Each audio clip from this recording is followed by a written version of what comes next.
கருணை கடலே கந்தா போற்றி. இன்றைய தினம் வியாழக்கிழமை. குரு பகவானுக்கு உகந்த நாள். இந்த நாளில் திருச்செந்தூர் முருகனை குருவாக நினைத்து பின்வரும் முறையில் வீட்டில் இருந்தபடியே வழிபாட்டை மேற்கொண்டால் உங்கள் வாழ்வில் முன்னேற்றம் அபரிவிதமாக இருக்கும். வியாபாரத்தில் இருக்கும் தடை விலக, தொழிலில் அதிக லாபம் பெற, செய்யும் வேலையில் முன்னேற்றம் பெற, திருமணம் நடக்க, குழந்தை பாக்கியம் பெற, இப்படி அனைத்து விதமான வேண்டுதல்களும் உடனடியாக நிறைவேற இன்றைய தினம் முருகன் வழிபாடு சிறப்பை தரும்.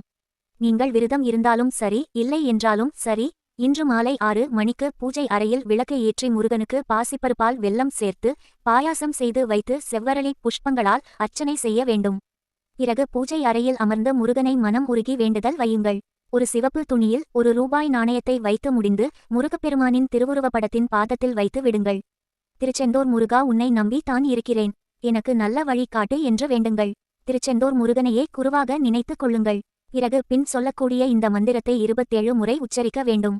ஓம் சுரமண்யாய வித்மஹே ஞானஸ்கந்தாய தீமஹி தன்ன குஹ பிரசோதயாத். ஓம் சத்ர சம்ஹார சுப்பிரமணியாய சுவாமியே நமோ நமஹ. இறுதியாக தீப தூப ஆராதனை காண்பித்து உங்களுடைய வேண்டுதலை நிறைவு செய்து கொள்ளுங்கள்.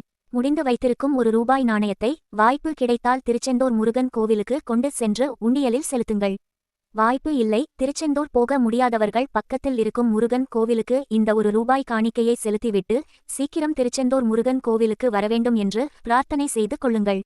கூடிய விரைவில் திருச்செந்தூர் முருகனை தரிசனம் செய்யும் பாக்கியமும் உங்களுக்கு கிடைக்கும். துன்பமான வாழ்க்கையில் இருந்து விடுதலையும் கிடைக்கும்.